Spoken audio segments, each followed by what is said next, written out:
So, when it comes to the commentary community, there's many people which come, some people which leave, and some people which just kind of disappear from out of nowhere. The community, like any other community, it's constantly growing with many creators, but there's a few individuals which stand out, which in my opinion are kind of better than both the bigger guys and the smaller guys. And on today's video, we're going to be starting a new series. That series being called the Forgotten Commentary Channels. And these commentary channels I'm going to be talking about are channels which kind of seemingly disappeared from the internet and with no trace of them to be left behind. So, let's start.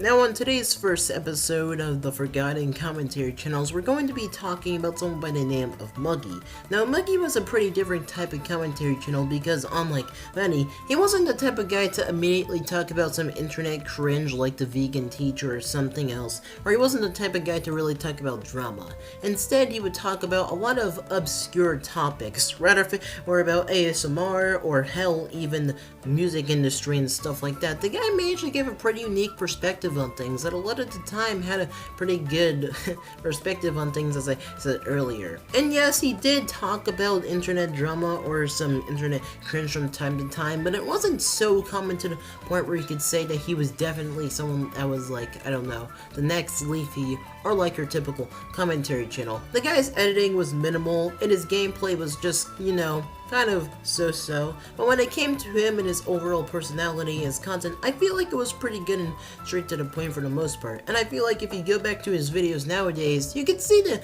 type of quality which he had in his content. Not to say that he was perfect or flawless or anything, as he had a few flaws here and there, but for the most part was pretty good. But I guess this is the part where I talk about him and his disappearance off of YouTube.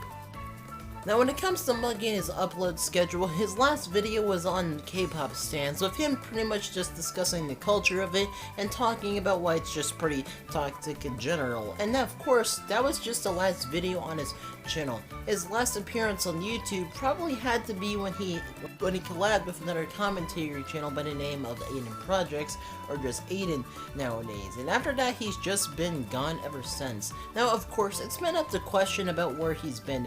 Maybe he's on vacation, maybe he just quit YouTube, or maybe he's making a video. I'm not sure about you guys, but I feel like if he ever came back, it would be pretty good for the commentary community. Not something mind-blowing like someone like Leafy coming back, because, when he came back, everyone was just going apeshit insane. But I feel like it would be pretty good because he was someone which brought something that was genuinely different to the commentary community, unlike a lot of people which nowadays just kind of do the same thing again and again. But before I end off this video, I'm just going to say this, guys. So if you guys know me, a lot of the time I talk about trending drama and some shit like that, and in all honesty, as nice as it is to talk about, and research, I think that with all the current stuff that's going on now, I'm going to try and not talk about drama specifically, but I'm going to be making some different types of videos which are still based on commentary. So for example, my Savior 3.0 video, or my video on mental comics, and other stuff like that, I have a couple of ideas which are up in the works, and I also have another video idea which I actually had, which I was going to release just, I don't know, a week ago, or matter of fact for a while now, but because of some creative decisions, I've decided to change that up a little and redo it. So that's all, folks. I hope you guys enjoyed the video. Lone Wolf 360 out, and I will see you in another video coming soon, folks. Later.